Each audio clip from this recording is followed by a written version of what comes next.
Huh. Solaire's the new Pujols. Nope. No, that still hurts. Hi, I'm Weston. I love talking about the Astros, and I'm here to talk about Game 121 of the regular season, where the Astros win 6-5 over the Florida Marlins and take the second game of the three-game set. For a moment in this game, I thought I was going to make the exact same video for a third straight time in 3 days, because the Astros had more hits and more base runners, and a better expected batting average, and were losing the game, and it was like that brief moment where I was almost starting a villain arc, but then the outfielders happened, so, you know, we get to live for another day. Because you have Brian De La Cruz in the second with an RBI single to make it 1-0 Marlins, and then Jorge Soler homers a 2-run shot in the third inning to put the Marlins up 3-0. Jorge Soler homered to make it 3-0, guys. Isn't that funny? No, I still can't laugh about it. I don't know what ticked in his life, but he just decided, hey, what if I became the eternal boogeyman to the Astros? Then the Astros start to bring the game back. Fourth inning, Yainer Diaz, 2-run shot, Yainer bomb to make it a 3-2 ball game. Yainer Diaz homered again, guys. It's the 16th of the year. And then I stumbled across a really fun statistic, a funny number, but not funny haha, funny like I'm going to have a breakdown. The numbers have not updated for the game, but since he had the home run, they would go up just a smidgen of a little bit. Entering play tonight, Yainer Diaz, as a catcher, had 127 plate appearances and an OPS at 1,004.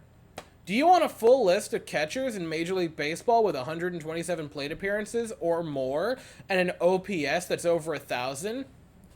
Yainer Diaz.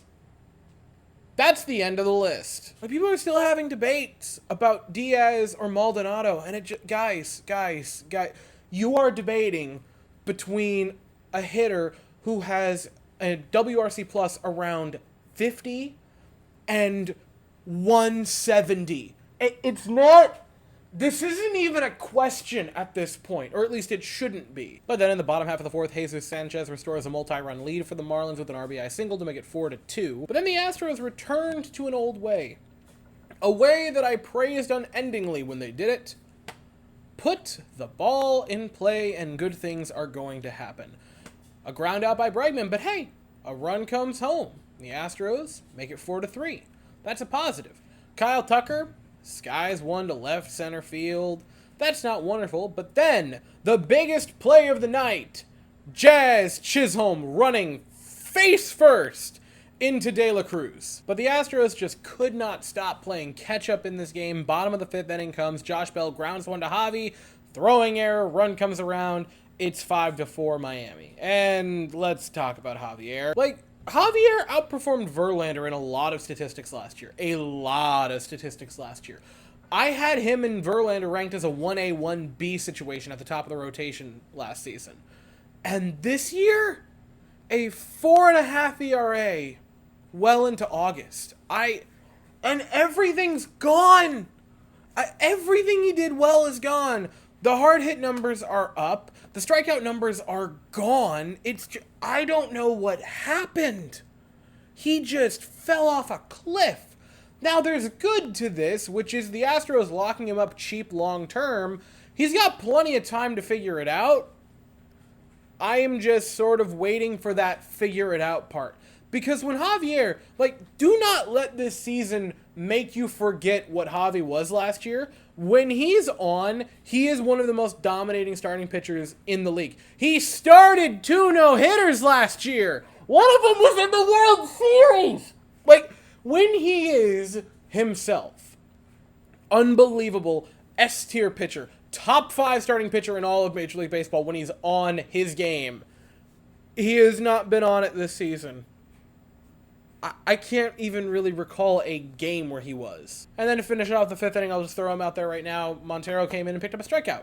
Good for him. That's cool. The Astros now entering the sixth inning, down by 1, and the outfielders got to work. Chas McCormick, a home run to tie the game at 5, and then in the seventh inning, the go-ahead ended up being the game-winning home run from Kyle Tucker, because if no one's got us, Chas and Tucker got us. Offensively, the middle of the lineup was in it a lot. Kyle Tucker had a pair of base hits, including the game-winning home run. Yordan Alvarez went 1 for 2, but reached base 3 times with a pair of walks.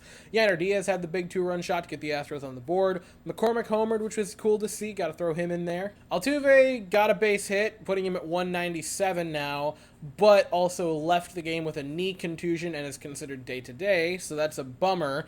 If you want to see the slightest bit of a quote-unquote silver lining, that increases the likelihood that he's going to get his 2,000th hit in Minute Maid if you want to just find the slightest bit of a positive. And, like, Altuve is getting better with age. I'm not even joking. 2020, my first year making videos, I was devastated because I thought, what if I don't get to talk about in a good Altuve season?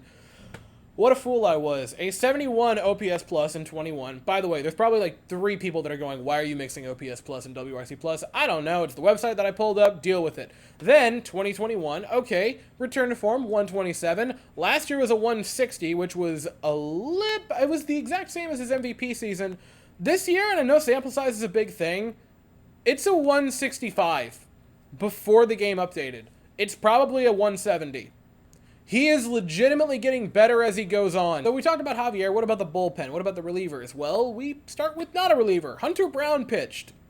2 innings, scoreless, only 1 hard hit ball, picked up a strikeout. Good couple innings for Hunter Brown, so maybe he's getting moved to the pen, or maybe they're going to do some weird, like, rotating thing where everyone gets 1 go of it in the pen, which would be weird. Just send 1 man to the slaughter and put them in the pen is how I would do it, but that's beside the point. Brian Abreu pitched an inning in this game. Looked solid, picked up a strikeout, no hard contact. Ryan Presley would let the tying run get to second, and that was nerve-wracking, but pair of strikeouts and gets out of it cleanly, picks up a save, and the Astros win the second game of the series. A series that they can win tomorrow evening at 6:40 Eastern, 5:40 Central, behind Justin Verlander going for the Astros.